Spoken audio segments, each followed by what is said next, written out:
এই মুহূৰ্তত দিব লৈছো আন এক গুৰুত্বপূৰ্ণ খবৰ। এবছৰত 3টা ৰন্ধন গেছৰ চিলিণ্ডাৰ বিনামূলীয়াকৈ দিব চৰকাৰে।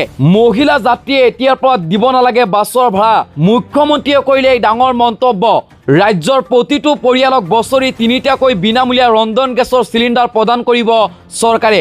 এই সুবিধা লাভ কৰিবলৈ পৰিয়ালটোৰ বাৰ্ষিক আয় 2.5 লাখ বা তাতকৈ কম হ'ব লাগিব। কমেও 1.30 লাখ পৰিয়ালে এই প্ৰকল্পৰ সুবিধা লাভ কৰিব বুলি মন্তব্য কৰা হৈছে। মহিলা যাত্ৰীসকলৰ বাবে সম্পূৰ্ণ বিনামূলীয়া হ'ব বাছ যাত্ৰা। মহিলাসকলৰ বাবে বিনামূলীয়াকৈ বাছ যাত্ৰাৰ পৰিসৰ বৃদ্ধি কৰিলে চৰকাৰে।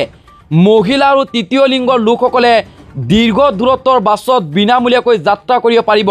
এক্সপ্ৰেছ বা ডিলাক্স বাছতো বিনামূলীয়াকৈ সেৱা উপলব্ধ হ'ব। 2 অক্টোবৰৰ পৰা আৰম্ভ হ'ব আন্তঃজিলা বাছ সেৱাৰ সুবিধা। তামিলনাডুৰ মুখ্যমন্ত্ৰী বিজয় থালাপতিয়ে কৰিছে এই ডাঙৰ মন্তব্য।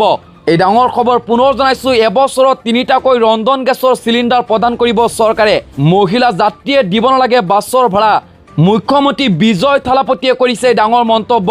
ৰাজ্যৰ প্ৰতিটো পৰিয়ালক বছৰি 3টাকৈ বিনামূলীয়াকৈ ৰন্ধন গেছৰ চিলিণ্ডাৰ প্ৰদান কৰিব চৰকাৰে। এই সুবিধা লাভ কৰিবলৈ পৰিয়ালটোৰ বাৰ্ষিক আয় 2.5 লাখ বা তাতকৈ কম হ'ব লাগিব। কমেও 1.30 লাখ পৰিয়ালে এই প্ৰকল্পৰ সুবিধা লাভ কৰিব বুলি মন্তব্য। মহিলা যাত্ৰীসকলৰ বাবে সম্পূৰ্ণ বিনামূলীয়া হ'ব বাছ যাত্ৰা। মহিলাসকলৰ বাবে বিনামূলীয়া বাছ যাত্ৰাৰ পৰিসৰ বৃদ্ধি কৰিছে চৰকাৰে।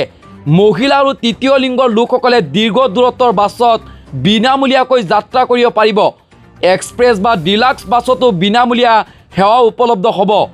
2 অক্টোবৰৰ পৰা আৰম্ভ হ'ব আন্তঃজিলা বাছ সেৱাৰ সুবিধা। তামিলনাডুৰ মুখ্যমন্ত্ৰী বিজয় থালাপতিয়ে কৰিছে এই ডাঙৰ মন্তব্য।